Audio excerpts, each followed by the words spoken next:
All right, give everybody 5 to 10 seconds to accept the recording. So, assuming everybody's given their permission. So yes, this is effective communication with employees and customers. I am Sheila Corson, and we are here at the Economic Alliance office here in Okanagan County. So this is the second time I'm doing a workshop for the Economic Alliance, but first time I'm giving this particular workshop. So hopefully there'll be some good insights. If you have questions, feel free to throw them in the chat or raise your hand or anything like that. I do not mind being interrupted. So that's kind of what communication is all about, right?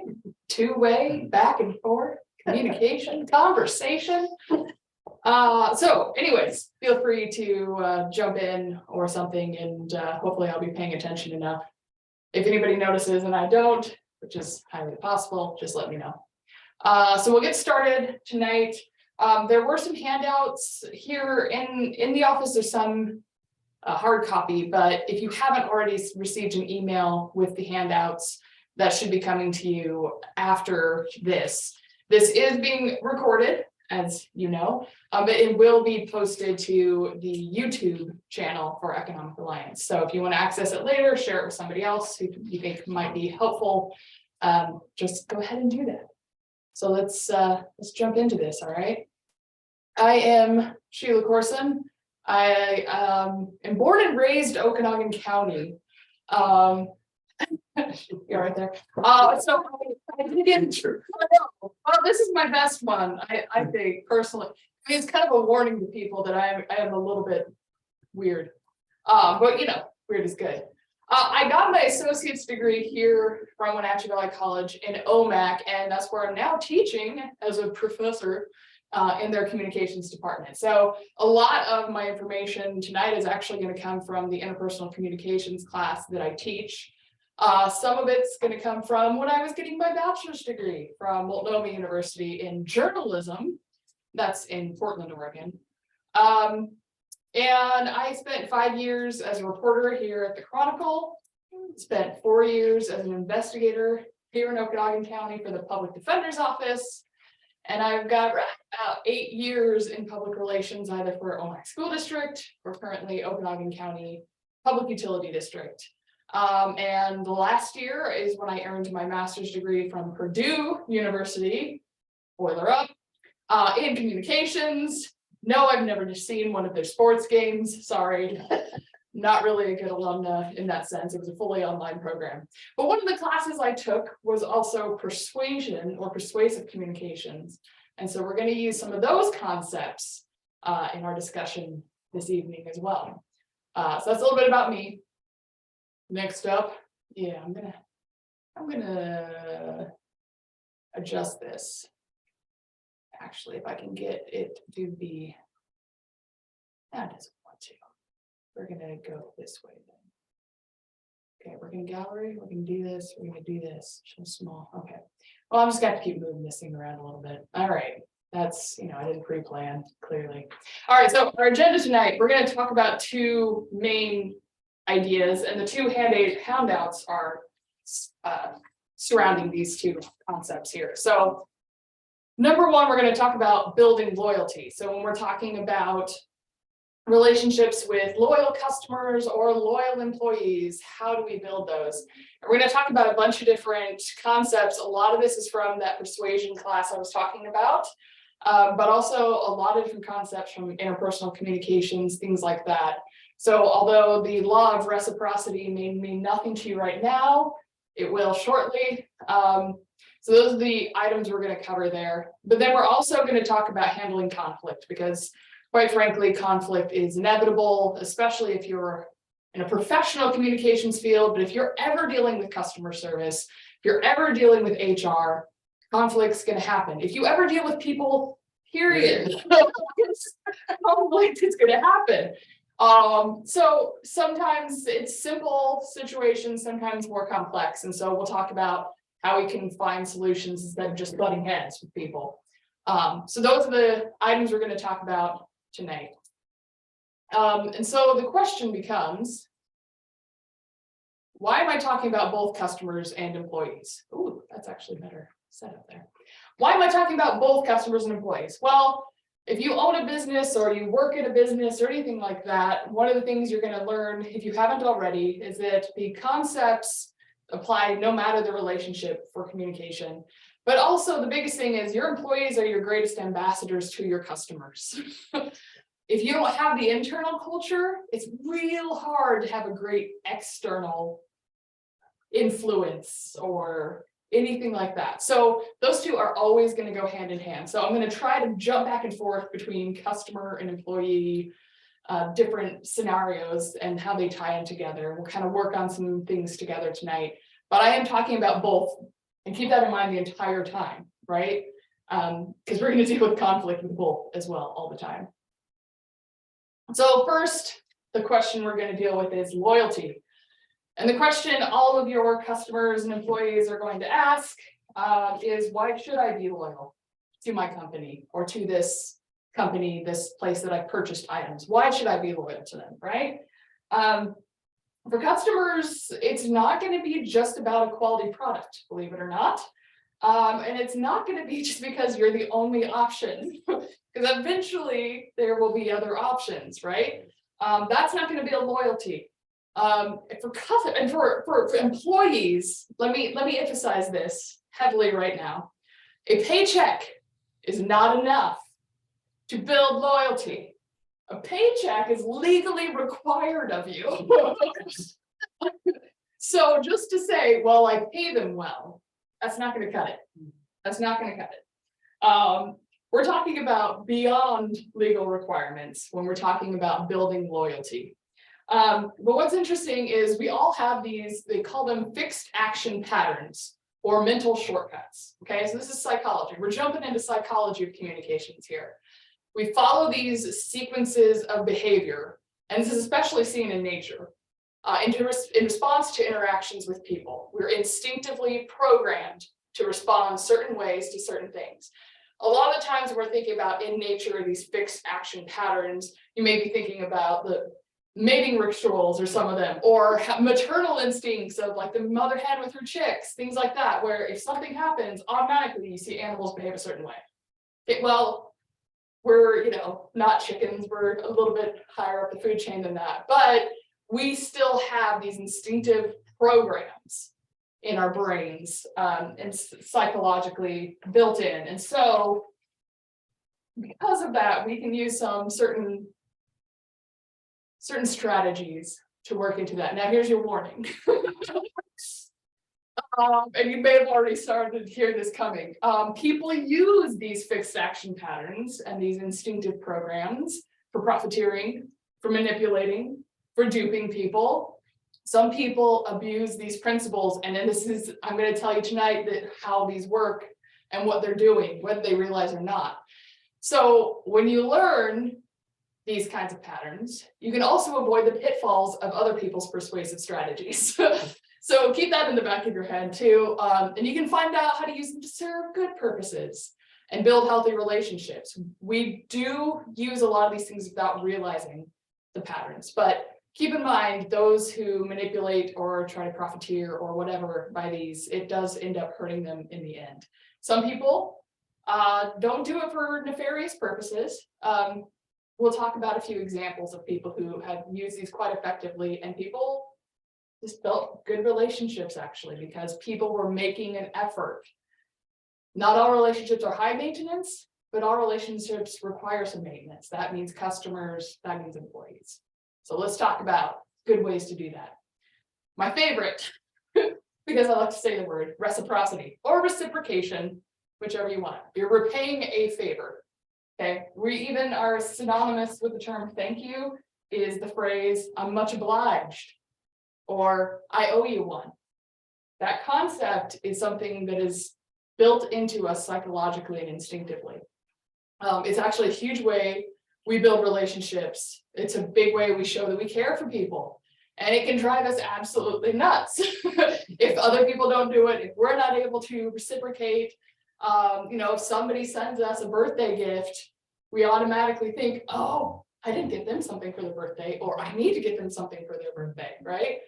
Somebody invites us over for dinner. We want to give them an invitation back, right? It's this law, this built-in law of reciprocity. Does it work 100% of the time? Of course not, because we're not always going to feel obligated to everybody for everything. However, people use these in sales. And here's a few examples. So one, maybe you've gotten this before, maybe you haven't, where you've gotten those surveys, or you can fill out this information in the mail and it comes with a few dollars. Maybe you've gotten those. This is what they're trying to do. They've given you a gift. Now they're asking you for your time, right? So before they did this, and there's certain survey companies, and there's a number of them actually. Before they did this, they almost got nobody to respond, right? Who wants to just sit and take a survey about, all the TV shows I watched for 3 days or whatever it happens to be? But once they did this, they went from like a 5% return rate to somewhere in the 30 or 40%, right? Just because people are like, oh, that's cool. They gave me $5 or $10 or whatever it is. And if we use it, kind of feel obligated to earn it a little bit, right?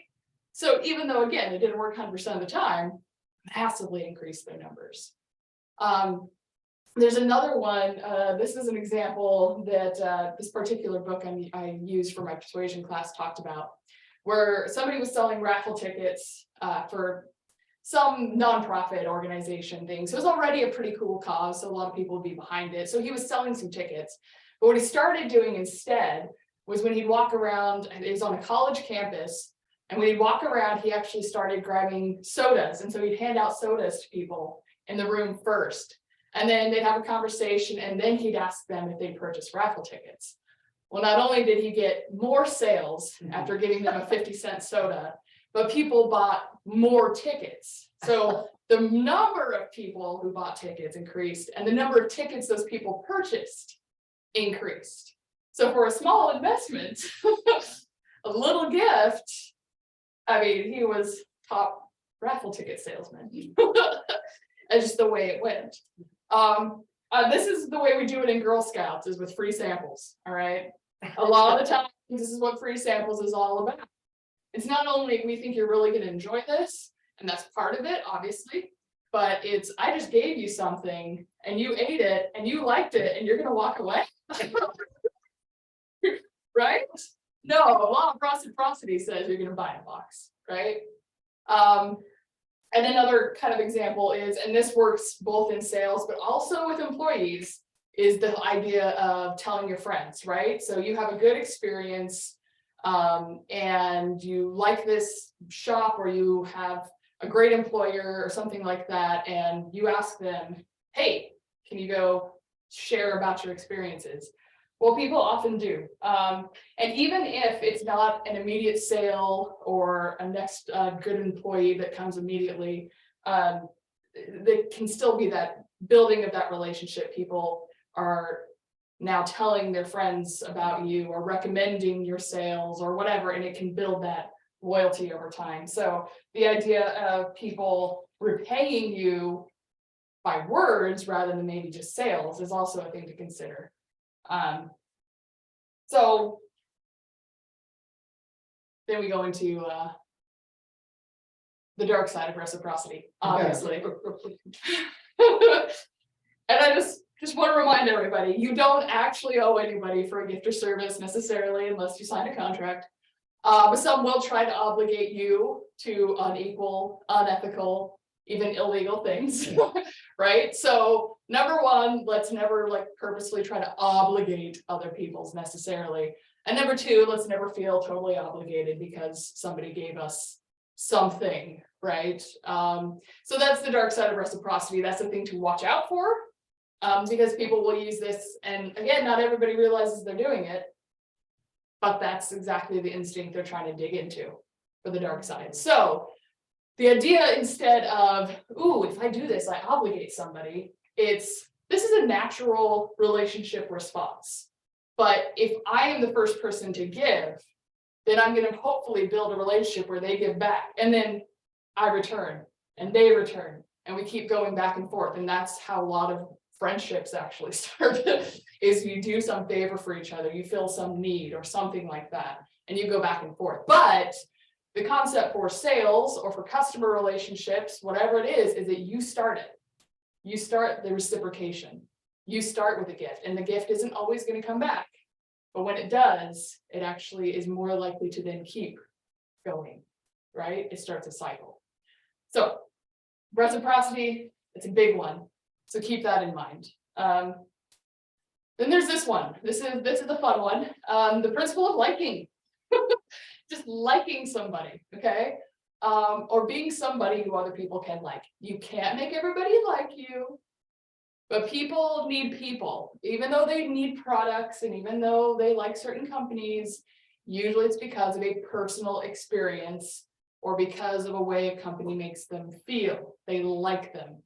And then you can tie that into if your friend gives you an impression. You like your friend. If they give you an impression of a person or a company or an employer, how much do you trust their opinion?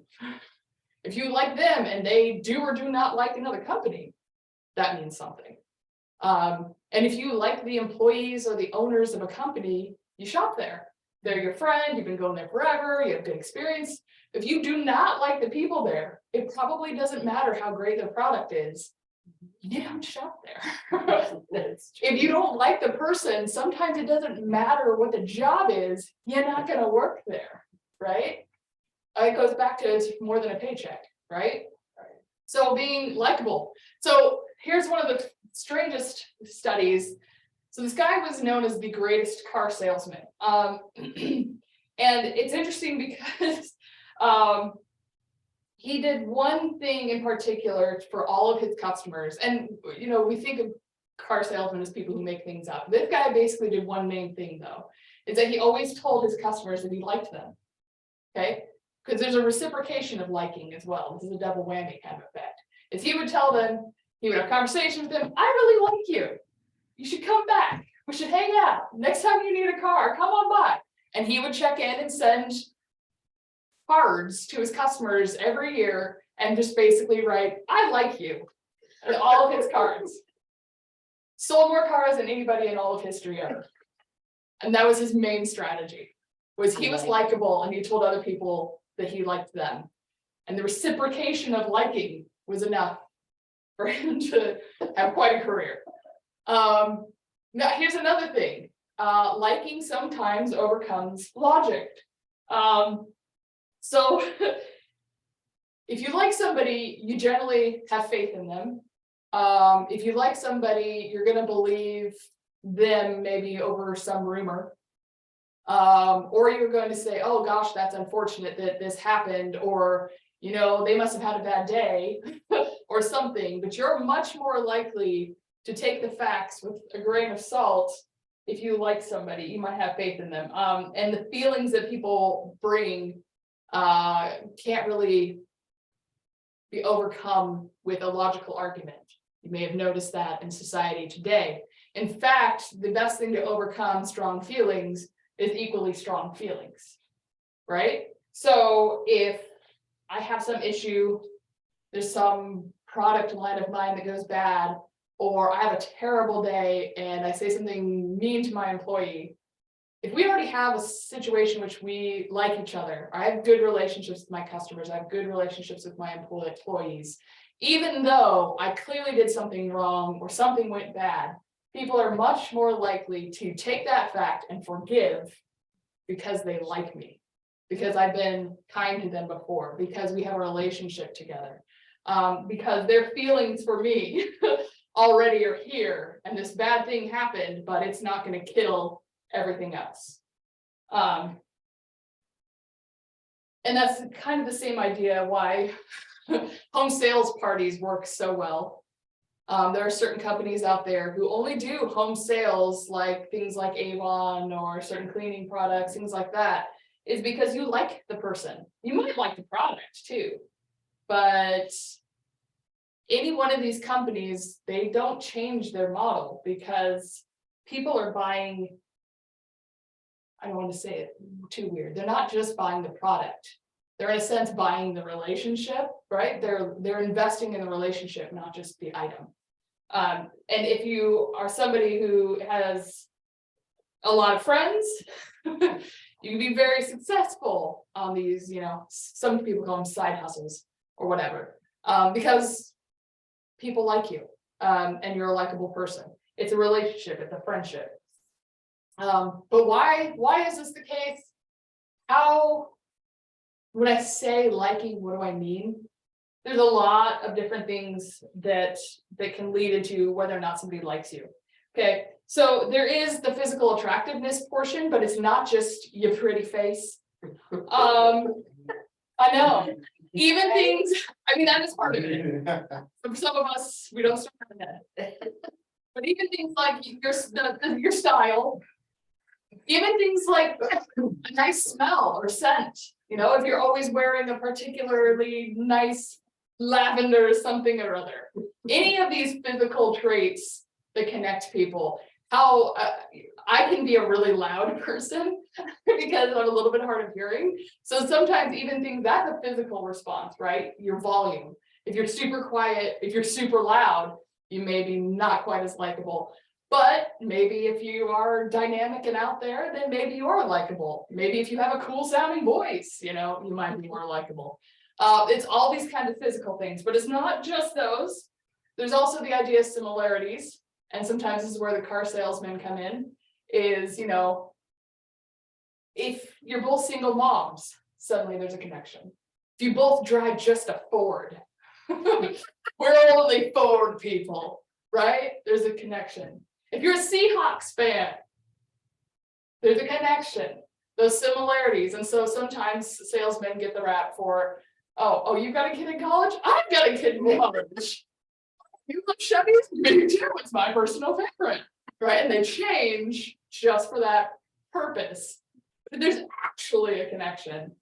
Also, there's brain science about being complimented. People like to be complimented, even though sometimes we don't know how to take it, or it is awkward in a sense. We're like, oh, thank you. People still like it. It still means a lot for somebody to say, you know what? I really love your jacket. Or, gosh, you have a great personality or beautiful smile, right? We like that. Just complimenting people. And it doesn't have to be fake, right? If you have a customer come into your office and they have a purse that you think is great, tell them their purse is great. If you have an employee who shows up someday and, got a nice new jacket on, tell them you like their nice new jacket. Just taking the effort and actually complimenting people is actually a huge part of building that liking thing. But then there's also the idea of familiarity. This ties into some other principles we'll talk later. But the more people see you or your store or whatever, the more they see that product or the placement, that ad, the more they pop up and it's familiar to them, the more they're likely to actually like it, and it becomes something they feel like they know something about. And we don't always want to jump into something that we're not sure of, that is new or anything like that. But if we keep seeing it, so there's a makeup company, I guess I probably shouldn't say brands right now, but there's a makeup company, I kept seeing their ad on Facebook over and over and over again, and like, dang it, finally, it took a couple months, but I finally clicked it. The familiarity got me. I liked kind of some of their vibe and everything for the company and the way they did their ads, and I finally bought it. It's like $40 foundation. Not even wearing it today, but I bought it. That's exactly why. It's familiarity. I liked their vibe. I'm gonna go for it. I actually do like the product. I'm quite happy, actually. All right, we'll move on from liking. I'll move fast to later. Social proof. This connects in a lot with some of the liking, and even some of the reciprocity we talked about earlier. Is that people trust other people, okay? They don't trust everybody, but they do trust people. They don't trust companies, they don't trust products necessarily, they trust people. So it ties back to liking again. If your social circle tells you a certain person or product or company or employer is good or bad, you're likely to believe them. If you see how many star reviews on Amazon, if you see any kind of testimonials, whatever, something like that, you tend to trust it more or less depending on how those reviews are. This is why Netflix has top 10 lists.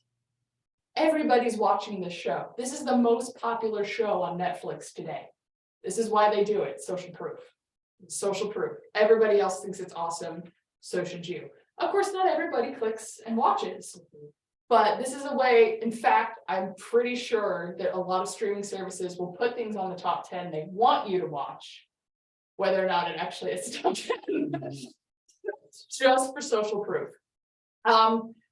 Sometimes long lines actually cue into people's brains and, oh my gosh, I need to get involved in that. This is why clubs in this big old cities, not so much Okanogans, but because we don't have any.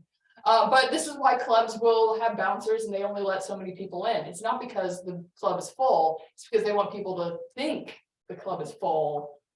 And it's social proof, and oh my gosh, everybody who's anybody wants to get into that place. And so they have a long line. So they have a long line that they manufactured, so that everybody's excited to get into that place, okay? This is also why it is a good strategy, start doing this now if you aren't. If you put a tip jar out, give it some seed money and a bit of seed money. Throw a few dollars in there, a $5, whatever, because people are more likely to add to it if they see that other people have tipped you. Oh, wow. People do this in piano bars even. I've seen them like literally the piano player sitting there with his wallet, drops a few in, puts his wallet and sits down. Like that's a little bit obvious front end. Yeah. But I'm sharing these things from scientific reviews and psychological like setups and stuff. People do it. They are way more likely to tip if they see that a tip jar is already close to full or half filled or something.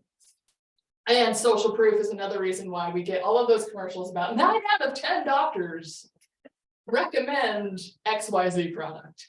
Because now, oh gosh, well, that's a vast majority of the doctors. That other guy could be crazy. So 9's pretty good out of 10, right? We want to talk about that sort of thing. That one actually jumps right into the next concept, which is authority. So if it's a doctor saying it, and specifically it's a dentist about toothpaste or something like that, all of a sudden we're like, oh, well, that's somebody in authority, okay? Because sometimes social proof, if, you know, my Uncle Joe says he's always used this thing, oh, I don't know. But if Uncle Joe is a doctor, and he says he recommends this to his patients, then I'm much more likely to believe that. I may like Uncle Joe, but now I not only like Uncle Joe, but he's an authority on the topic, right? So when you do your research, who do you go to, right? If I'm trying to look for a dog food,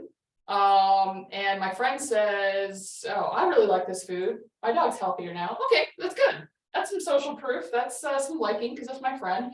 But what if my favorite veterinarian, who I like, says, oh, I recommend this to all my pet owners?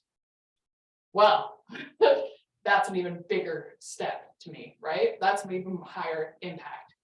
So this is why when you can talk about endorsements for things like beauty products, only certain people get to endorse beauty products, right? Or any kind of product, right? Who usually pushes out health products? Healthy people, right? Yeah. You're never going to see a celebrity push out some kind of weight loss product unless they actually have lost weight. They're slim, they're trim, right? That gives a little bit of authority. But even then, add in, oh, that person's also a personal trainer or something like that. Who are the endorsers? Who are the people on all these commercials or ads recommending things? Right?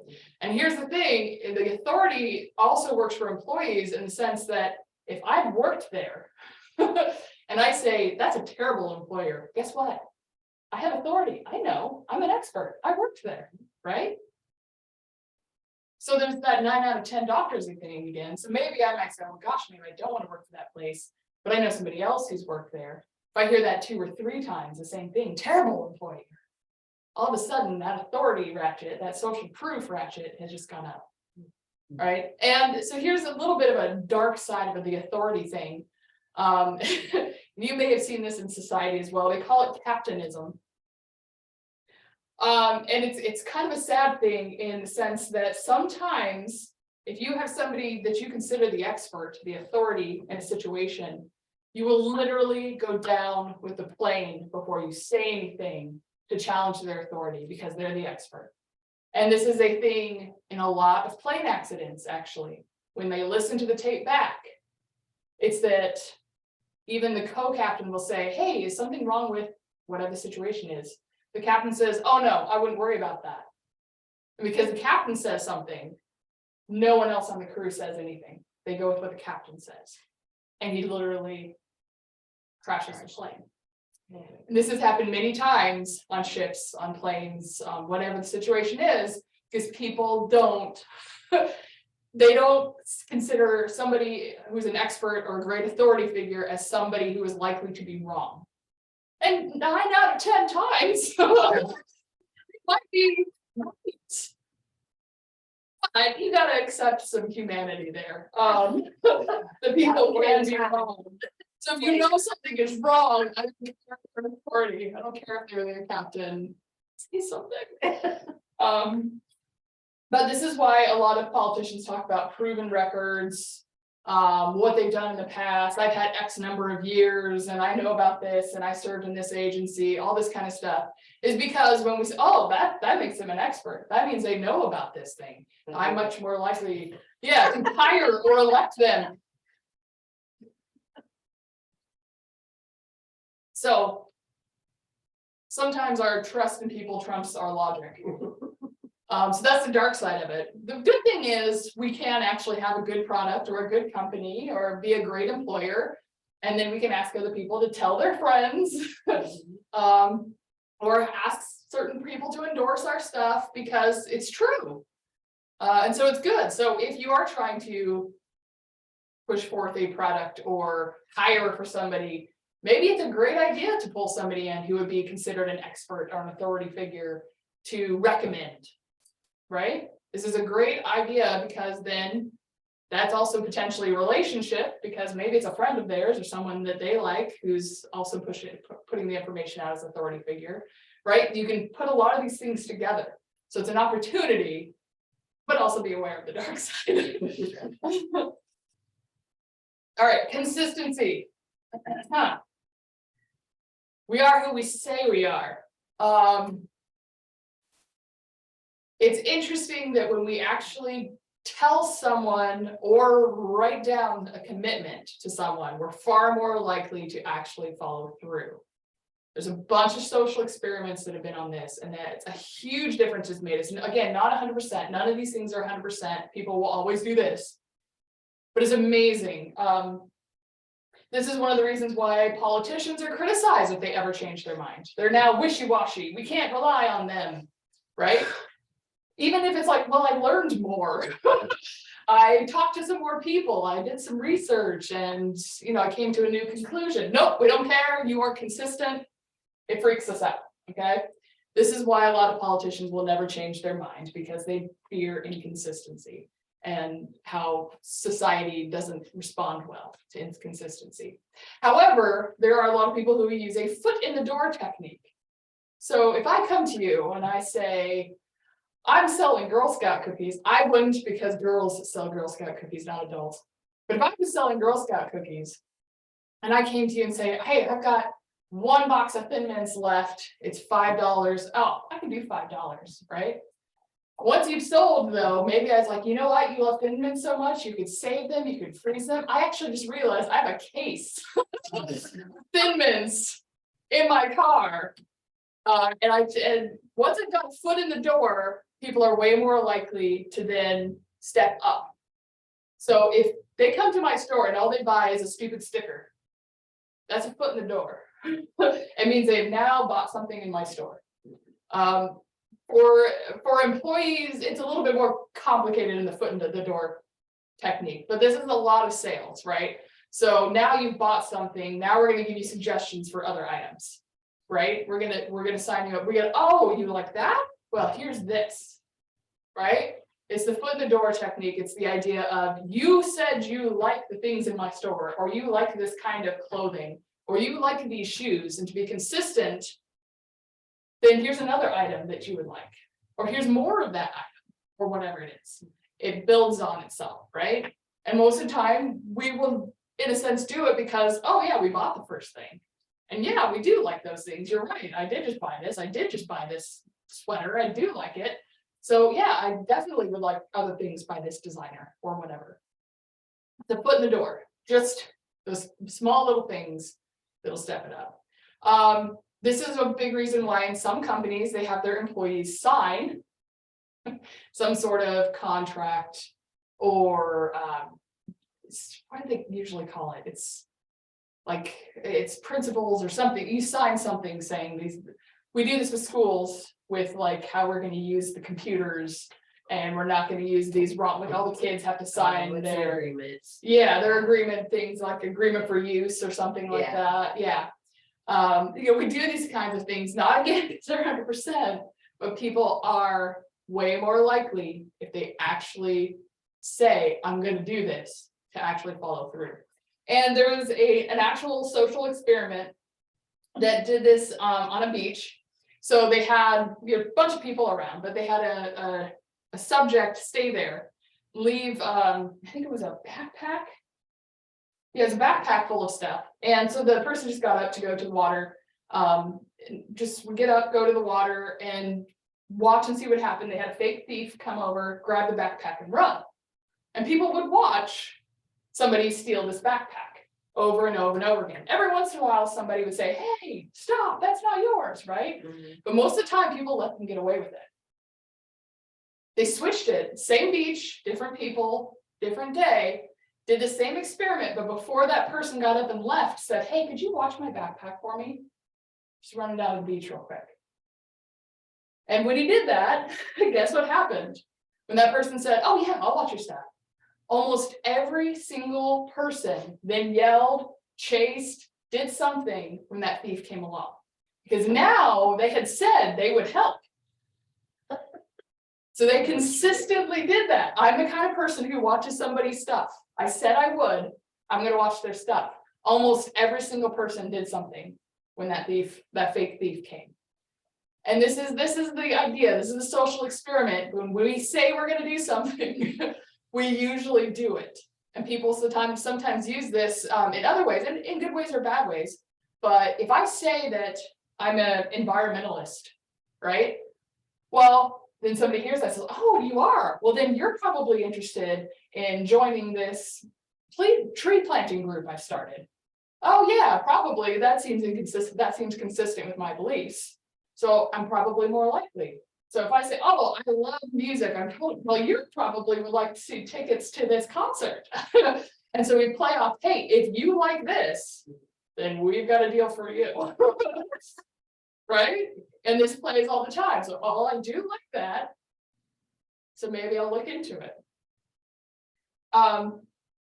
It's kind of interesting.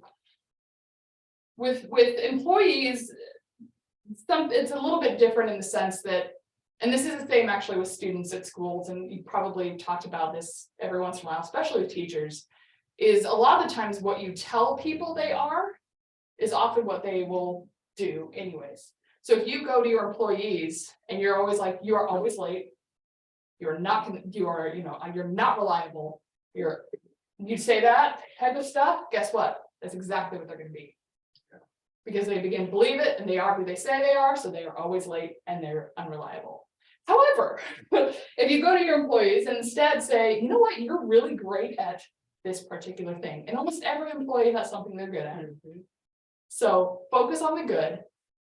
And maybe that does filter in, you know what, you're so good at this, you would be even better if whatever, right? You took this training would help you here in this area where maybe they have weaker skills. You're so good at this, I would love to see you focus on this too, right? And if you're doing more of the consistent, and it's like, oh, I am really good at designing displays, or I am really good at chatting with people, or I am really good at, this is the other thing, guess what? Not only are they going to keep being good at that, but they'll probably even get better. And then they're going to believe that maybe they're good at some other things too. And that's one. And maybe they'll decide to be a better employee because you maybe even tell them you're a great employee, right? And so they're more likely to figure out more ways in which that means, or which they can be that. So that's a huge part of consistency is we are who we say we are, and sometimes we are who other people say we are. And so you have some power with your words and with how you approach issues in the consistency principle. There's a few more, and then I'm going to get up and take a break and stretch. These are other factors worth mentioning. They're not as easy maybe to apply to a lot of things. So I wanted to just jump into these real quick. Few more things. Scarcity, fear of missing out, FOMO, whatever. People do this a lot. Don't miss out. You've only got 3 more days left for this great sale. Right? We don't want to we don't want to miss out what we could have. Right? So that scarcity idea that if I don't do it now, it's never going to happen. That scarcity principle gets us a lot of the time. You can actually use this a little bit in employment stuff because we don't usually hire, it's a rare opportunity for this position. People use it for that sort of thing too. The sense of unity. This is a more simple one, but it deserves some time. In your messaging, especially, is a place to do this. And this is for customers and employees. Saying we instead of me or you, it's we. So even in a social media post where you're talking about how cold it is because whatever, it's wonderful weather we're having, isn't it? Right? It's the we, it's the use of us, it's that sense of community. This is why we care about things like shop local. It's our community, it's our unity, it's us, it's we're in this together, right? Unity is used a lot in especially messaging. Instant influence is a tricky one. All I want to say on this one is a lot of the times if we see it first, it must be the best thing or it's the thing to beat, right? So this is why a lot of people focus on SEO or search engine optimization. This is why some people buy Google ads, things like that, is because if people Google for that product or that type of job or whatever, if you pop up first, guess what? I don't have a whole lot of time in my day, so yours came up first. I'm going with that. So if you own a business and you're not sure about it, there are some ways to optimize your search engine capabilities and such. But it's just one of the concepts I want to hit really briefly because I don't want to go into the complicated factors of SEO. Oh, come on. That's a class to itself, one that I would not be teaching. So, all right, tons of information all thrown at you. So let's boil this down and look at an example, okay? So we're trying it out. So let's say you want to shop, you want to clear out your hats and gloves. Now we're at the end of winter, maybe, possibly. We'll see about tomorrow. So what are some methods, using those persuasive methods, what are some methods you can try and how? What are some ways that maybe you can pull in a couple of these things if you want to sell those hats and gloves? Take a moment to simmer in the brain. Excellent. I think you can benefit from it. Before that story. I'm here for you. All right. So if we go to reciprocity, part of that could be something like buy a hat, get the gloves half off. So there's almost like a little favor in there. It's like you buy a hat, me, guess what? I'm going to give you gloves half off. There is a little bit of reciprocity there. If I say, buy them before they're gone, I hit scarcity. If I have my really adorable employees out there trying them on, modeling them, social proof. Social proof could also be some liking, because maybe you really like those employees, maybe they're adorable, maybe they're doing something fun, makes you laugh, whatever.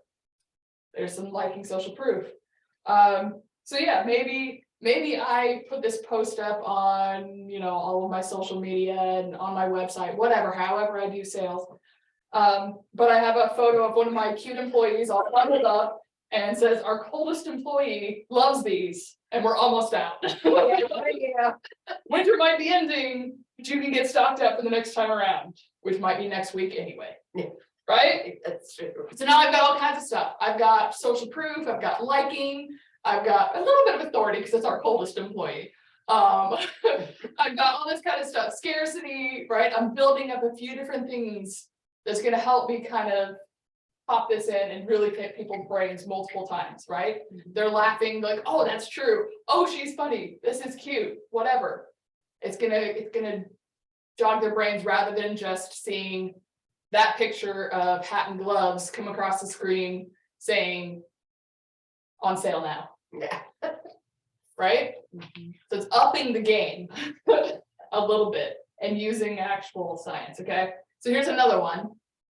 Let's go to the employee side here. So you're advertising for a new employee. You want to get a lot of applicants, right? That's a big problem right now is we don't get a ton of applications sometimes. So how can you possibly use some of these persuasion tactics or strategies in your job posts? Okay, so if you're posting on LinkedIn or Facebook or even in the newspaper and the classifieds, I mean, you're only charged by the character, right? You're not charged by what you put in there, unless you put a photo or something. But what are some things you could possibly do that would use some of these persuasive principles? Like you use another employee to talk about how great it is to live in North County. There you go. There's some social proof and potential authority.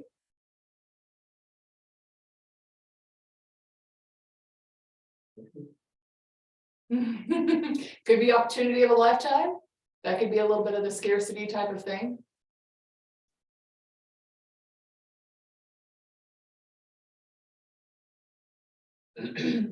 There could be some, come join us here, and then, there's a little bit of unity, just the way you message it. Yeah, join an amazing team, that unity, right? A couple of posts that I've seen recently, because I keep an eye out on my type of jobs and stuff, like how are people doing this and all that. There were some that were just really funny to read, right? And so it's like, okay, they actually use humor in a job post, which makes me know instantly that they're more of a fun, probably more laid back. And if I'm looking for that, and that's really going to appeal to me, that's going to hit that liking. There's even one that I saw where it's like, do you want to work with a super responsible group of goofballs? Something along those lines. We're really responsible, but we're weird. If you're responsible and weird, you should apply. Kind of thing. So like there's different ways we can do this, but yeah, I like that. That's exactly one of the things on my list was, sharing testimonials of other people, or that sort of thing is a big one. There are lists, and I looked on Indeed. I was curious to see, and I looked on Indeed for what the happiest job is in the U.S. based on their research and everything. Apparently, early childhood educators are the happiest. Really? They're tired, but they're happy. And so it's things like that is you can pull out some stuff, and I think there's been some posts that kind of use this kind of idea where it's like join our early childhood agency, find out why this is the happiest job in America. Like there's a little bit of authority there. It's Indeed. You believe in Indeed, probably. There's social proof, there's unity, there's like different things like that. And doing something a little bit different other than just we're hiring, great job, good benefits. Competitive pay. All right, well, every other job post claims those things. Where's my proof? Where's my liking? Where's my authority? Where's yeah, anything like consistency could be like, if you're someone who loves to work with kids, or you're someone who cares about the economic development, come join us, right? And there's your consistency. There's a lot of different ways that you can go after this stuff. So those are some examples. Hopefully you can pull out one or two and the things that you're doing. You're not going to be able to use these all the time.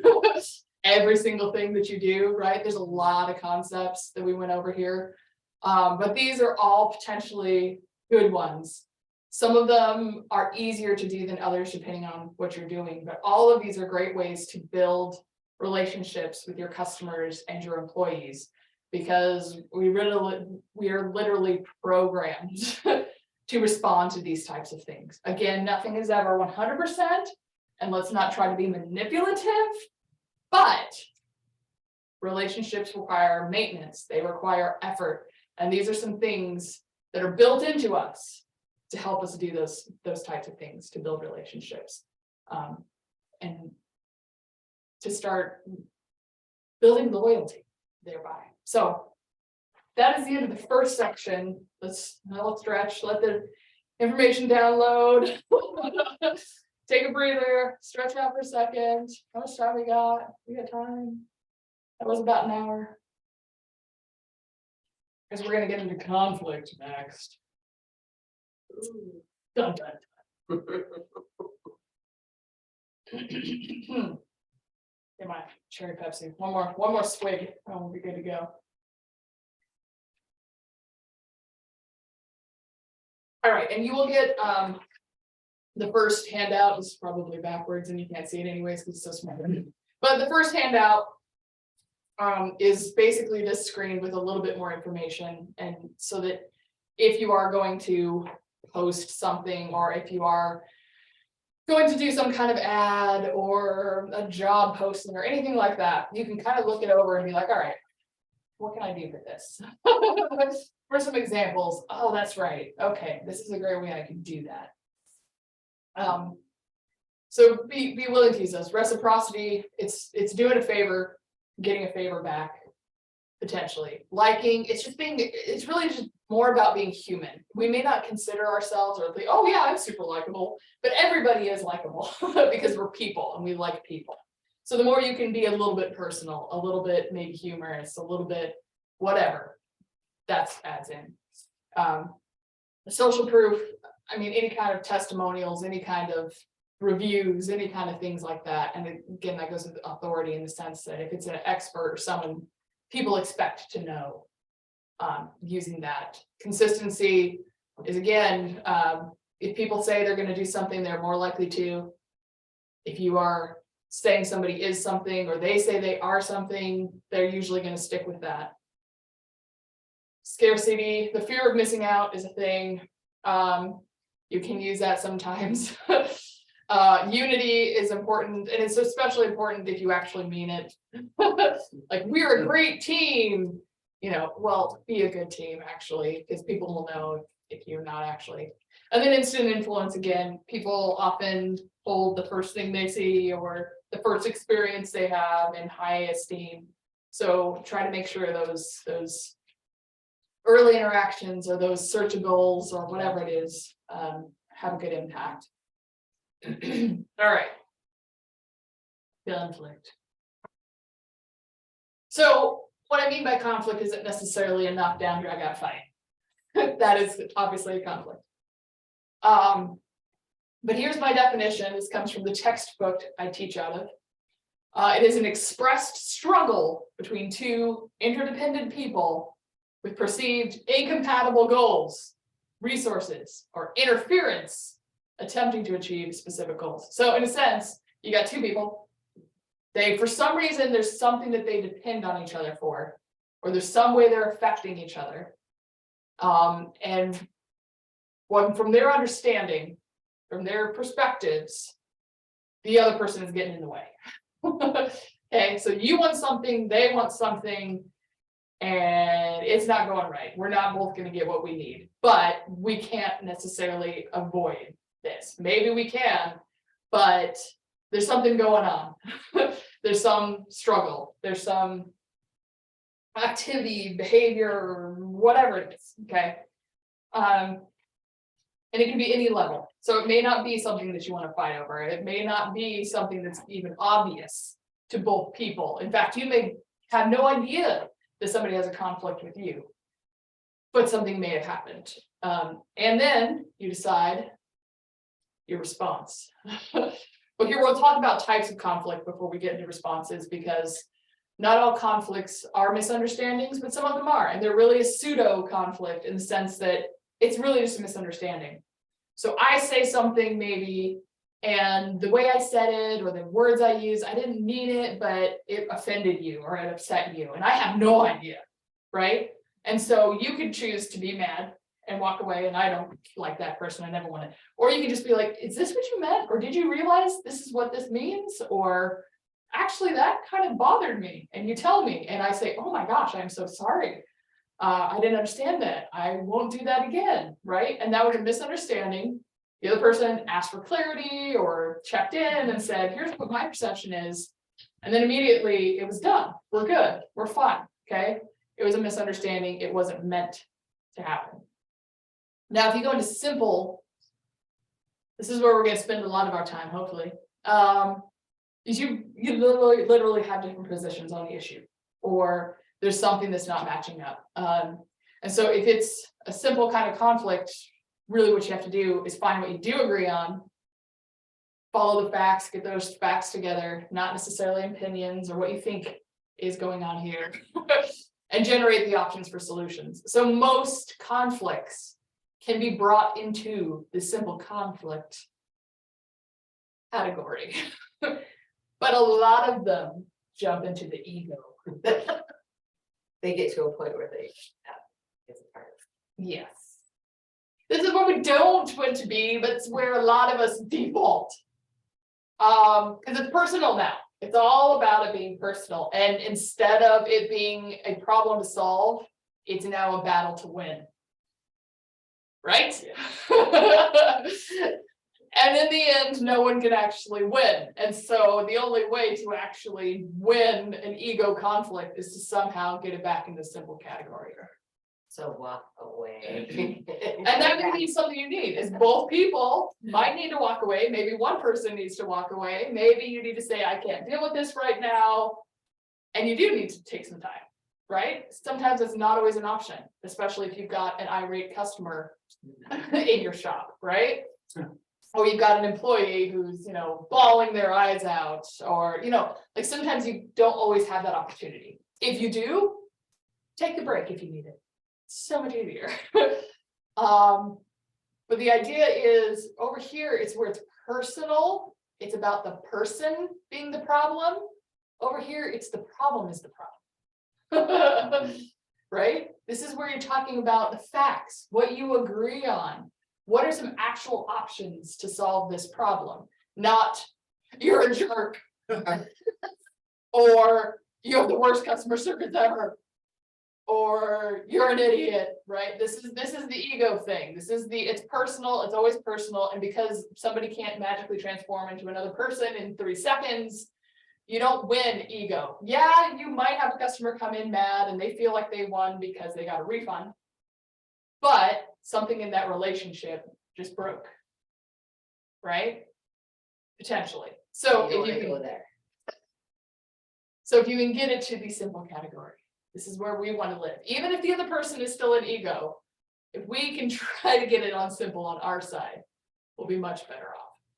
So let's talk about those possible management styles, okay? So here's your possible responses, all right? Some conflicts can fall into any one of these categories as a good way to respond. And all of these can be really bad ways to respond to. So this is not a ranked list, okay? So avoidance is sometimes the default for everybody, right? I don't want to cause any conflict. I don't want to cause any issues. I don't want to fight about it. I don't want to talk, whatever. Sometimes that's true. I don't need to yell at my husband every single time he leaves his laundry on the floor. I could. Exactly. People like you. Oh, dude, just put it in ego. Leave it. He picks it up. Yeah. 7 years in marriage. Eventually, it's going to be too much, and he's going to have to pick it up. And yeah, he'll do his own laundry too. Takes time. But we all have heard the phrase choose your battles. Yes. Right. So sometimes we just avoid the fight. It actually isn't worth it to deal with it. Maybe we're frustrated, maybe we had a bad day. we can avoid it, we can let it go. Sometimes we do that too much, sometimes we do that too little. But it is one possible response to a conflict. And then there's accommodation. Okay, if you accommodate someone, You're telling them whatever you want. Oh, if that's what you want, that's what I'm gonna do. Yep, you're right, that's what we're doing. We're gonna do this, we're gonna go there, we're gonna change this. You've got your refund. This is where the customer is always right, usually comes up. Is the customer always right? No. There are a lot of things we will accommodate for customers. Some folks, even for employees, they'll accommodate a lot because you want good staff, you want to keep people around. And so accommodation can definitely be a thing that we do. And then bad PR that you can get nowadays with one conflict. Uh-huh. It goes bad. That's right, that's right. So sometimes accommodating is the best way out. Sometimes it is absolutely not. And you need to stand your ground a little bit, which could lead to the next possibility of competitions. In this case, somebody's got to be right, somebody's got to be wrong. Okay, and there are situations in which that is the case. She's liking this a little too much. I know. I am a competitive person. I can feel it. Yes, so competition sometimes is very bad or very hurtful or whatever, and again, it ends up being a battle to win rather than a problem to solve, right? But sometimes when you go into a manager's meeting and there's an item on the table and you gotta vote, somebody's gonna be right and somebody's gonna be wrong, or somebody's gonna win and somebody's gonna lose. I mean, we compete in sports all the time. Technically, sports games are conflicts. Right? We compete, it's okay because that's what we recognize, that's how we accept it. Somebody's gonna win, somebody's gonna lose, somebody's gonna be right, somebody's gonna be wrong. And hopefully we can walk away understanding what a situation, there's an appropriate situation for that kind of response. But those are where it's difficult sometimes, because sometimes one person actually does have to lose, has to take a hit, has to accommodate potentially in the competition. So compromise is, so specifically in compromise, both people are gonna give something up and get something they want, right? So compromise is not like a competition where it's a right and wrong, it's both people don't get quite what they want, but they get a bit of what they want, right?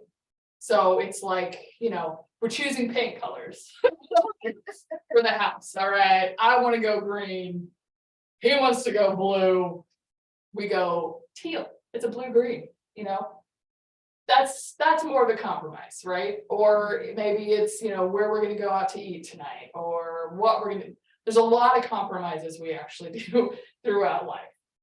It's one of a lot of people's go-tos is finding a compromise. And it's oftentimes a very appropriate response, right? It's gonna be the one that is okay.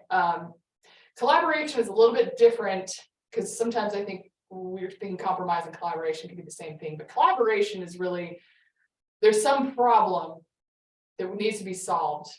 And we get together and we think of something totally different that solves the issue. So it's not so much as I say, I want to go out for this kind of meal, and they want to go out for this kind of meal, and we compromise and get something similar, or compromise and we get both, take out, whatever. But it's complete collaboration. It's something totally different. Okay, we can't decide on something, so we're actually going to stay in and cook together, right? That's a collaboration. That's something completely different. In a sense, we're both giving up everything, we're both giving up our side, but we're creating something new. So collaboration is different in that sense. And sometimes that's not always an option because you've got A or B, right? So it's either going to be a bit of a compromise or a competition or accommodation. But sometimes a collaboration can actually be really interesting because sometimes I sat in work meetings, and maybe you have too, or people are like, all right, it's either this or the other thing. And then you say, why don't we just do option C? Oh, that might work, right? No, that way, but I bet it would work. That's a collaboration, and then we all start talking about how that would work. So here's your 5 basic conflict management styles and how they apply to different situations. It's different. Depends on the relationship, the situation, the possible risks, the possible consequences, all those kinds of things. And in the same day, we can use all of these. All right, so. All right, so we talked about the types. So we've got the pseudo conflict, the simple conflict, the ego conflict, and then our different styles. And so here's a slide with a bunch of information. Hang on. Can move us in here. I'll move us. I wonder if this will go actually. Hey, okay. So there's different management skills involved in any conflict management whatsoever. And this is going back to, again, trying to get things back to that simple conflict. Again, where it's not personal, it's the problem that's the problem, not the person that's the problem. And sometimes we're going to hear it in our brains a lot, no, the person is the problem. And then in some situations, kind of true, but we can't solve a person. We can solve a problem. Okay, so that's where we're always trying to bring it back to. So when we're managing a situation and trying to keep it in that simple category, there's actually 4 different things we're trying to manage. The first is the emotions, okay? And we can't manage somebody else's emotions, but we can be aware of ours, okay? So when we're managing our emotions in a situation, maybe we've had time to step away, maybe we haven't. But the first thing is actually just to analyze your emotions. Sometimes we respond ways we don't expect, or that is super consistent, but maybe not fair. And so makes it, okay, wow, I'm really mad about this, or they're really bothered by this, but I feel like I don't care. Right? Why is that? So do a little analysis of your emotions, because otherwise, if you're not really aware of where you're at emotionally, you may find yourself going off the rails. So the first thing is just build that awareness and analyze your emotions. If a customer is super mad, you may immediately be defensive or offended or protective or whatever, right? And this, oh, okay, well, that's my defensive response. Take a breath. Now, the second one is important too, because you want to decide if you're going to express those emotions, because I'm not going to tell you don't express your emotions. If you're mad, never let them see. If you're sad, never let them see. Because that's not necessarily appropriate. It may be important to express those emotions. Controlled to some extent, sure. But it may be important for people to see that you are bothered, that you are upset, that you are mad, or that you are sad, or whatever it is, right? But try to make sure that you're aware of it, and then you're deciding how much of that to show. You keep yourself in control. If you do have the chance to step away, it's a good time. You'll be able to handle those emotions a little bit better if you plan that message. So if me and my husband had a fight, we walked away, right? When we're apart from each other, I'm like, okay, I need to tell him it really bothered me that you did this or that you said that. And here's what I need to make sure that I say.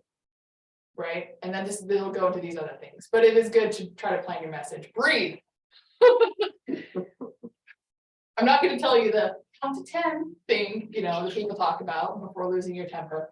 But if you notice when people get defensive or they're upset, their breathing is really shallow, in which case you tend to lose a lot of your control. You tend to lose, when you tend to stay in that defensive kind of fight or flight type of feeling. If you can breathe and let that stuff go, get back in control. It's actually science. It is science to breathe and be in control again.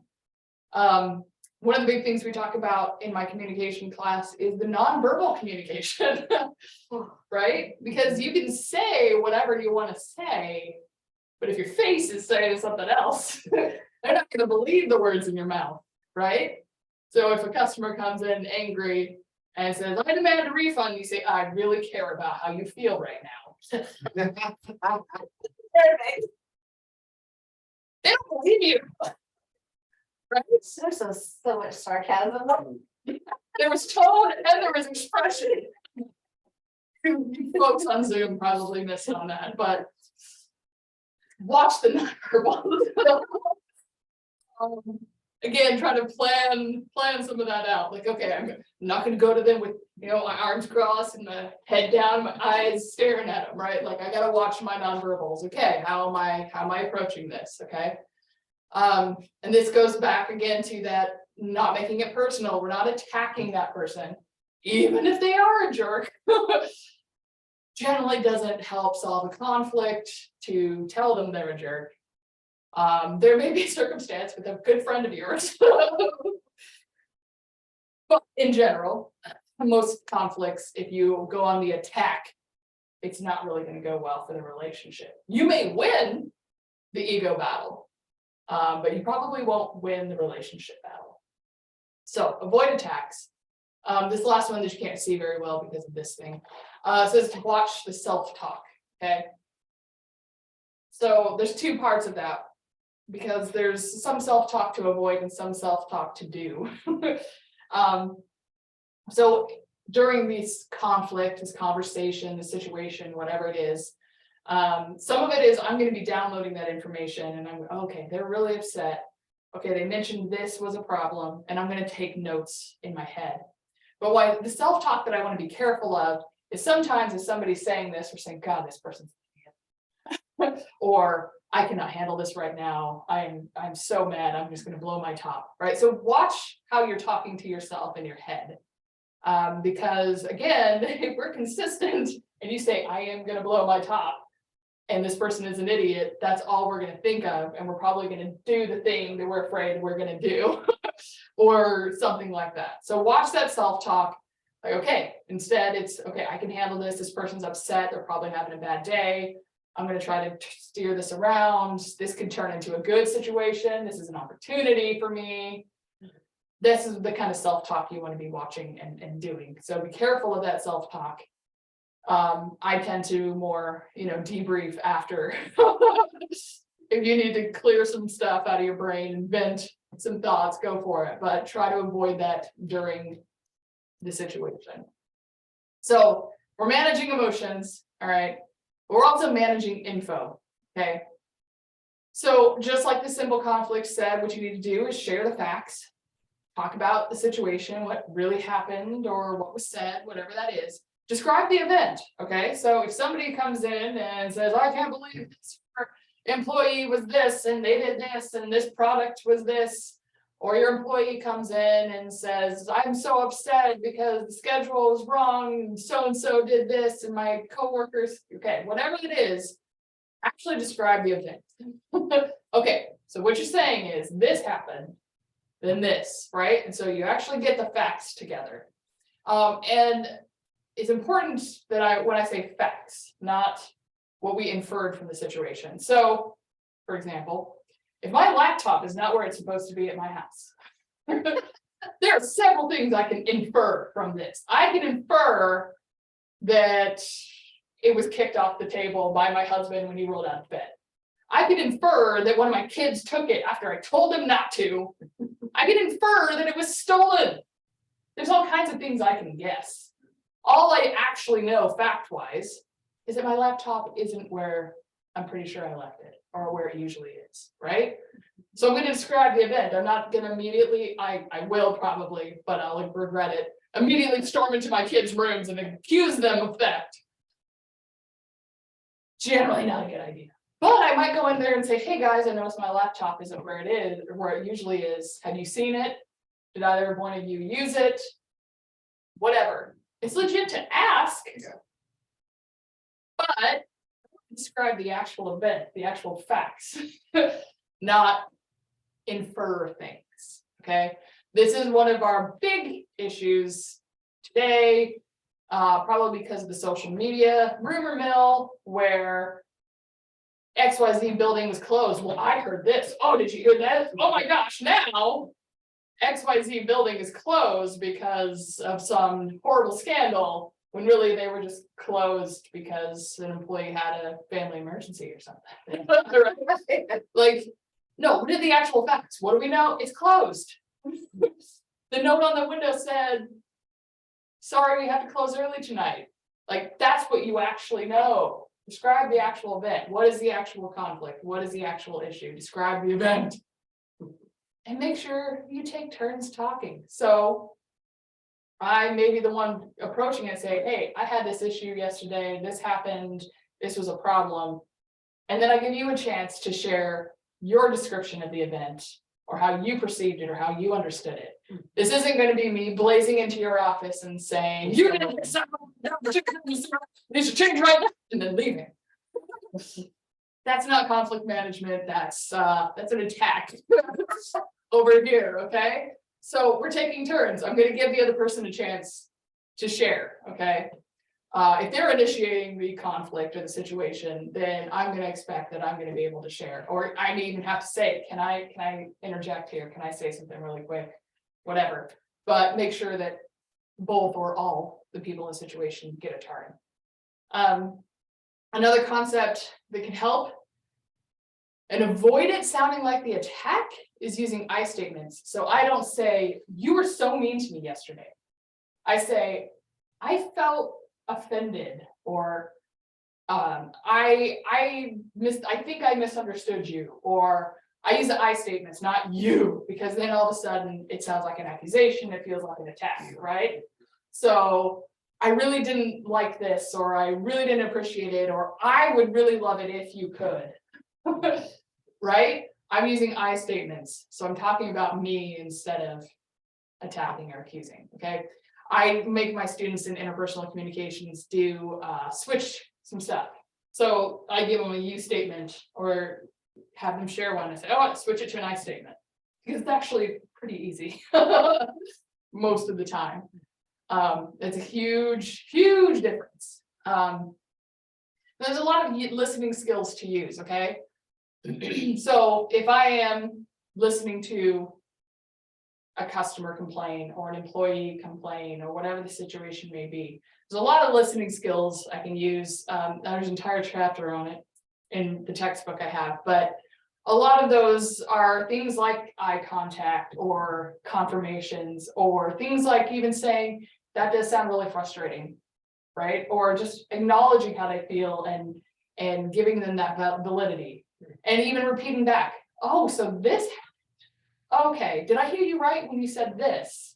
Right, those are listening skills and responding so that they know that you actually are caring and paying attention.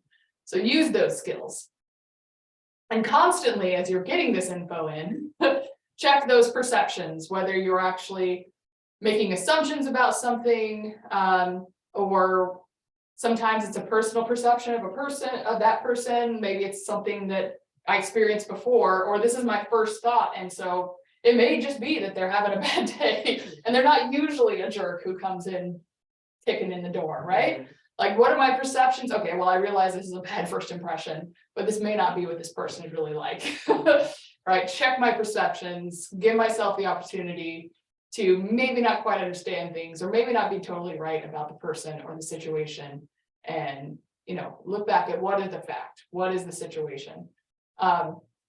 There's been several times when I worked for the newspaper, and even in other public relations situations, where somebody would call me very angry, make a lot of personal attacks. But if I kept my cool and I described info and managed my emotions and used listening skills, by the end of the conversation, suddenly the conversation did a 180. And they were thanking me for listening to them, and they were happy with me, and they were apologizing for their behavior before, right? Because I kept it in the simple category. They were ego, and eventually I was able to talk them down, right? Because I didn't just assume they were a total jerk. I've experimented with this a little bit. There was one time when I was at the Chronicle when it was so loud, the screaming and swearing in my ear, that my boss could hear it on the other side of the room and came over and stood by me and said, hang up. And I'm like, oh, God. You can do this. And I was right. By the end, it was good. And I feel like I have a good relationship with that person now because they feel really bad.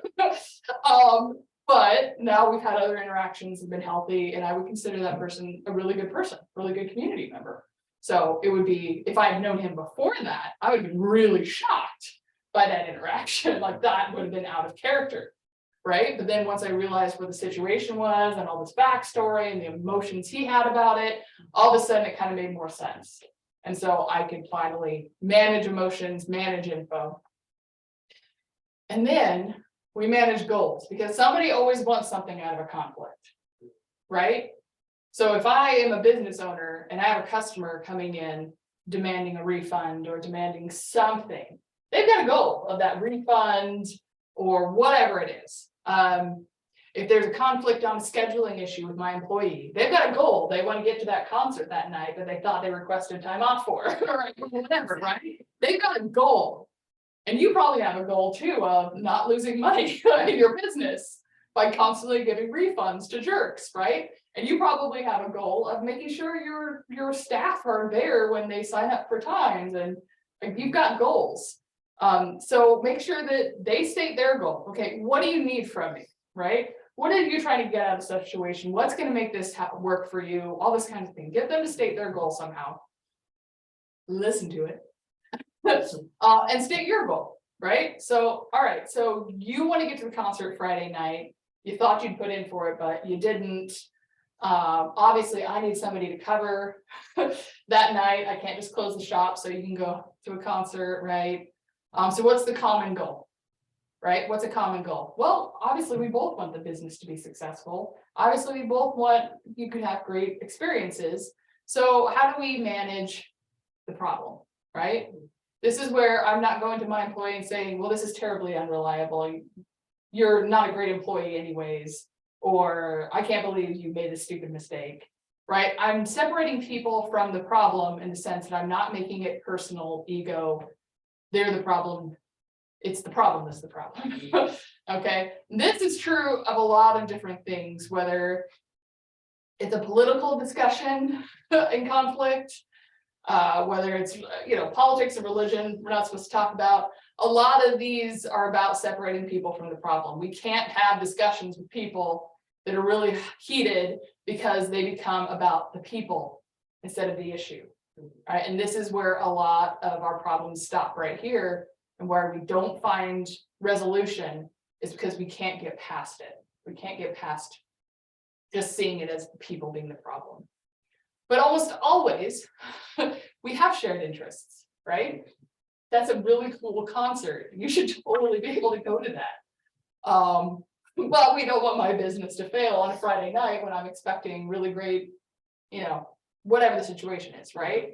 We have shared interests. We want to make things happen. And so then when we agree that we care about shared interests, then we can start generating options. So did you talk to so-and-so about covering your shift for you? Right? Is there another concert that you could go to? Maybe that person's playing the same venue a couple days later, right? This is where you start generating those options. What are those? Develop the solutions. What are the things that could happen?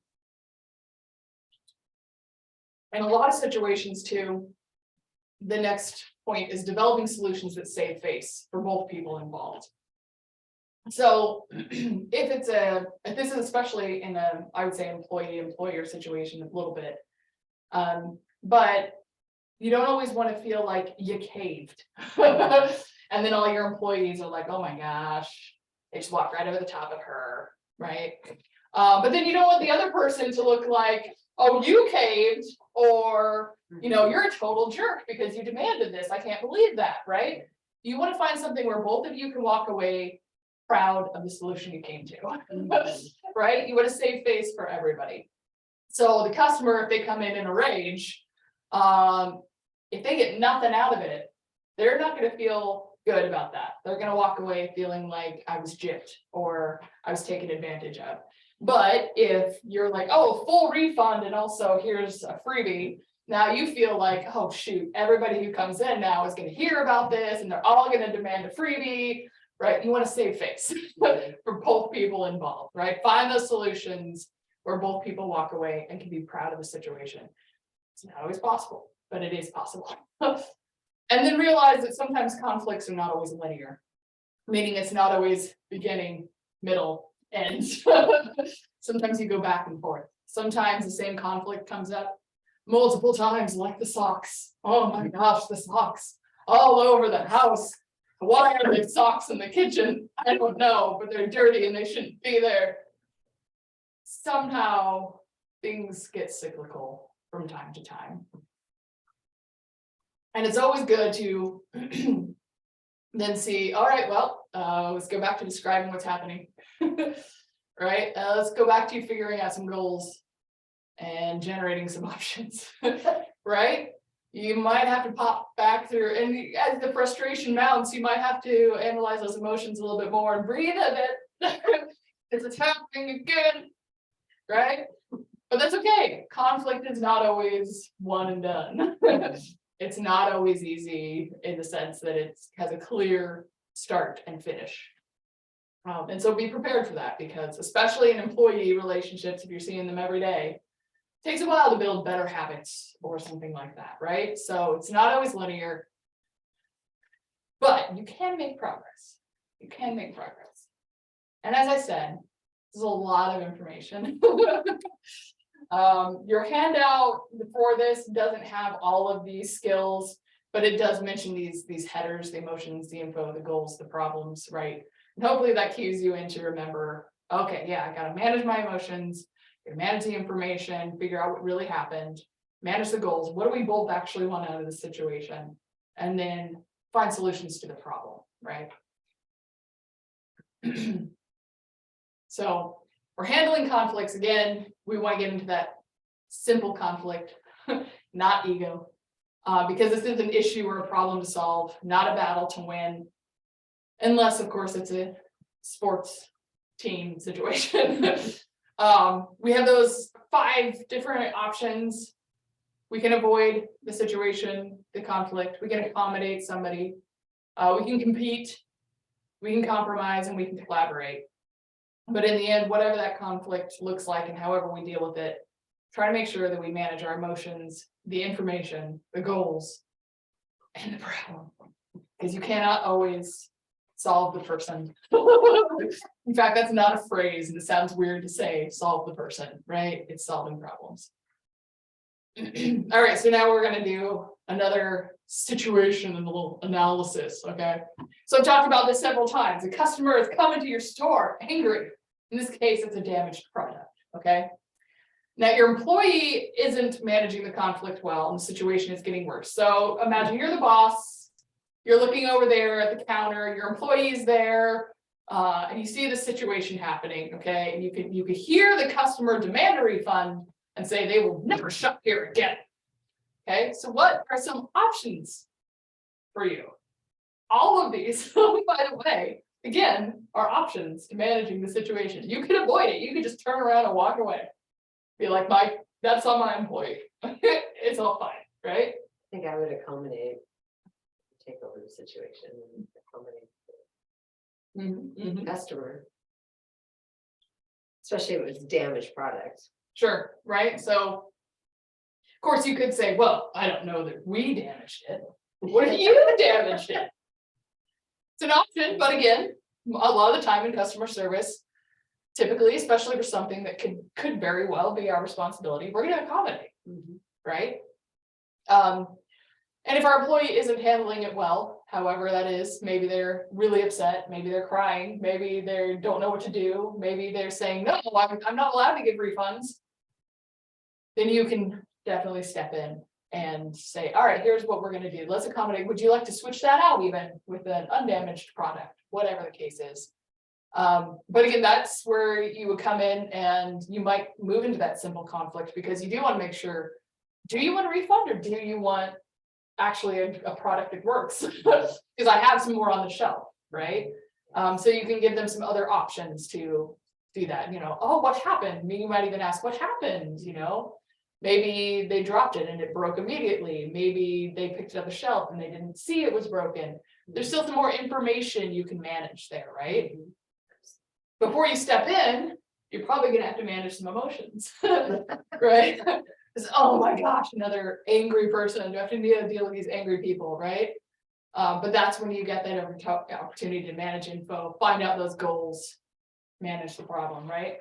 And of course, you may do a perfect example of conflict management, but sometimes there's still nothing you can do. Maybe maybe you accommodate, you find out what they want, you give them what they're asking for, they say, all right, awesome, thank you so much. Sorry, I was upset earlier, I just was really, bummed out, it was a present for my aunt, whatever, like. Maybe it ends fine and they walk out. But maybe it still doesn't end fine. You do everything you can and they still splatter you across Facebook and talk about how terrible your store is. And troll's gonna troll, right? Yeah. So you might have witnesses. You might have a long-term impression to leave. One of the things I remind people specifically about social media and some of the smears and stuff we come across is sometimes people believe that because of liking principles, because of social proof. But if you have a decent relationship with people, a lot of the time when they try to smear you on social media, it's actually more a revelation of their character than yours, right? If somebody says, oh my gosh, this is broken, I went in the store and they gave me a replacement, they're such jerks. People like, they gave you a replacement and they're jerks. Right? Not everybody falls for the trolls. Not everybody falls for the angry person. Not everybody believes them. And one thing that people have told me time and time again is do the math. So if you have 5,000 followers or 500 followers on Facebook and one of them comments angrily, 1 out of 500 ain't bad. Yeah, Do the that's math. Right? Do the math. But then again, there are also situations where that customer might be angry today and still walk out seeming angry, but later they get over it, they move on, and they may come back another day and still shop at your store, right? And they may even tell people, you know what, they actually did accommodate me, right? They did give me what I wanted. I guess this kind of thing happens from time to time, right? And you never really know. So all you can do again is control your side of the situation. But the better you control it, the more you move to that simple conflict and you manage yourself, the more likely it's not gonna come back on you, right? And it might turn out just okay. Or fantastically, who knows? All right, so we've talked about the customer, but now that customer conflict has occurred. And you need to talk to your employee about how they manage that conflict. Here's another conflict about a conflict. They called the customer a jerk to their face. And it was kind of true. But that employee had a hard time cooling off afterward, and it resulted in them leaving early, right? So there's multiple options how you might deal with the situation. Maybe you say, you know what, I don't blame them, it's fine, gonna let them cool off, we don't have to even deal with it, I'm gonna avoid it entirely, right? But maybe there's a different situation, because in general, you don't want your customer service people calling people jerks to their face, right? And you want them to maybe be able to deal with conflict better. Maybe you want them to be able to handle a situation and not get overly emotional, right? Being mad the rest of the day. Who knows? They had a hard time cooling off. Who knows what they did or said or how they behaved, but they left early, right? So maybe that's the issue, is they just stormed out. So what are some options? What are some options? What do you think? What might you do?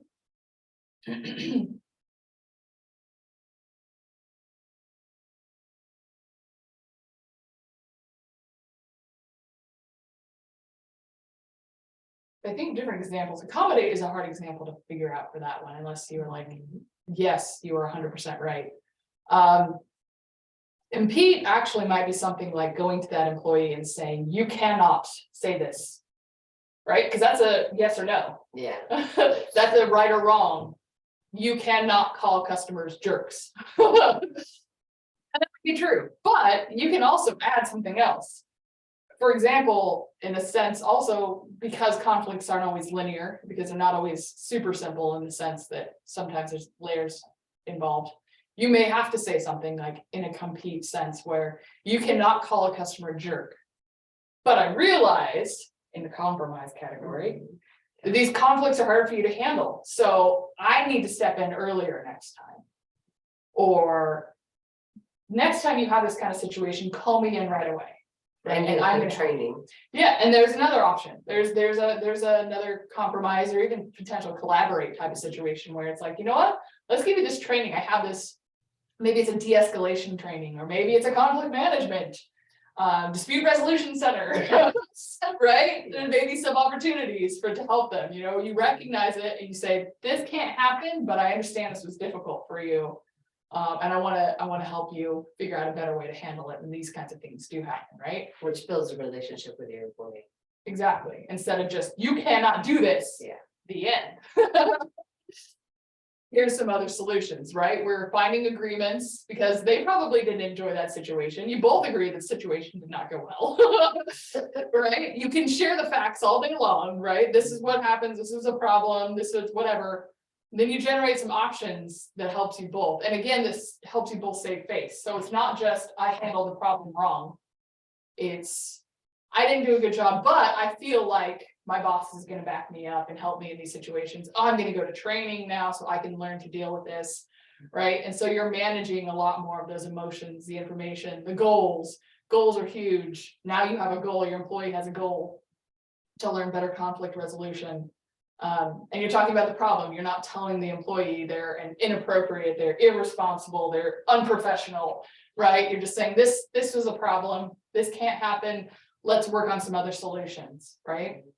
And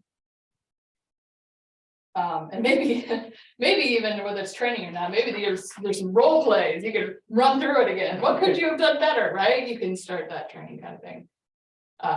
So we're almost done here. So I'm going to recap. Oh, so much information, and hopefully the handouts help. Again, this is recorded, so you could watch it in slow-mo. I don't know. So that building loyalty really is about, I was using principles of persuasion and influence. There are books about influence and about persuasive communications. You'll see a lot of the same thing I talked about. But really what building loyalty is about is building relationships. Because again, people aren't loyal to companies and products, not necessarily. I mean, yeah, some people say, oh, I always buy Heinz ketchup or whatever.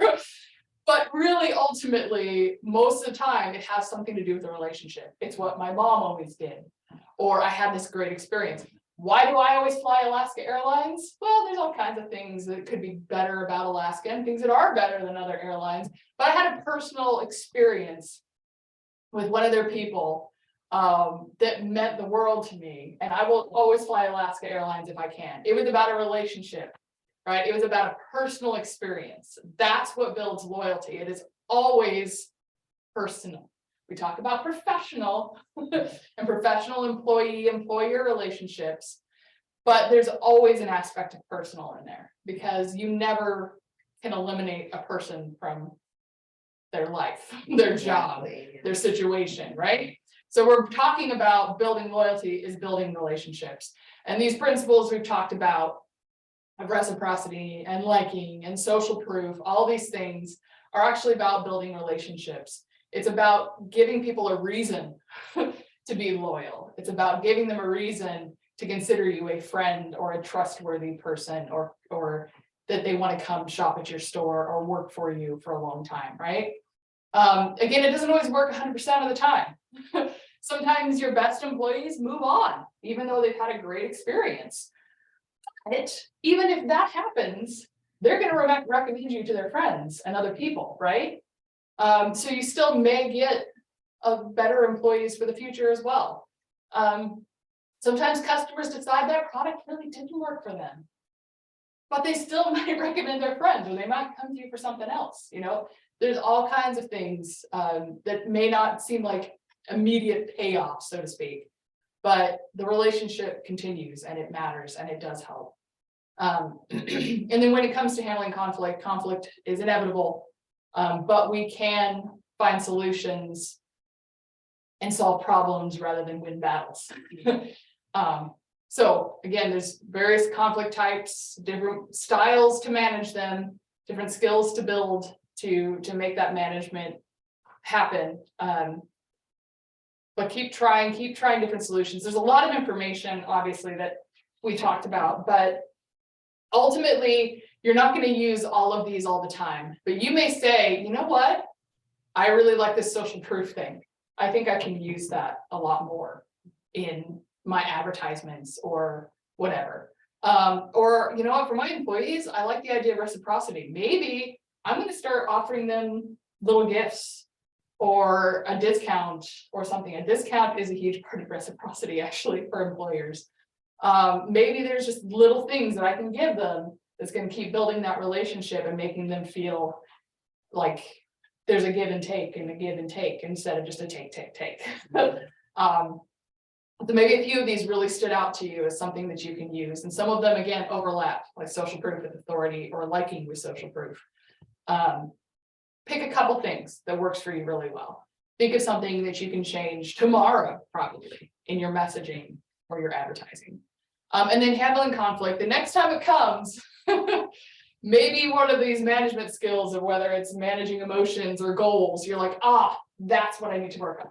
I bet I could do better managing goals. I'm going to remember to always look for the goal. What is the goal? What is their goal? What is my goal? Because if I can get to that point, then we can get to solutions, right? So pick out a few things that really stood out to you, that really reminded you. Maybe you're like, oh yeah, I need to breathe more when I need to manage my emotions. I'm an emotional person. Maybe you can't tell, but I'm an emotional person. So that's always the thing I need to remember to do is breathe a little bit. And take my time, take a step, right?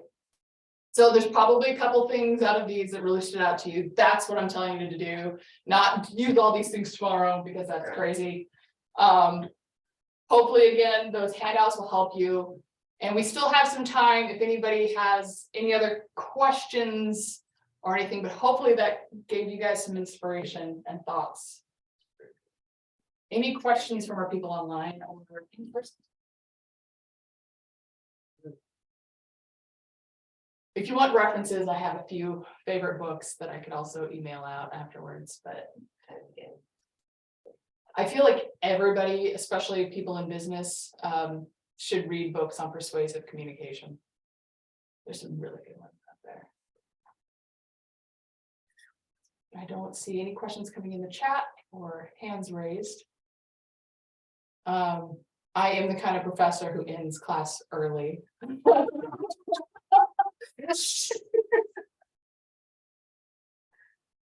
That's where we go. That was pretty close.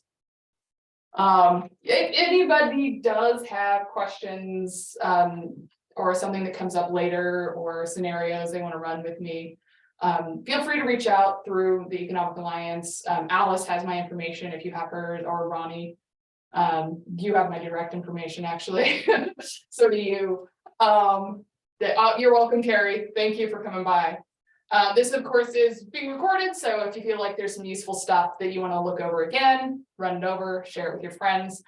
I think when it's posted to YouTube, Ronnie will make the announcement. So it is shareable. And I'm going to go ahead and stop the recording. Yes, I am sure.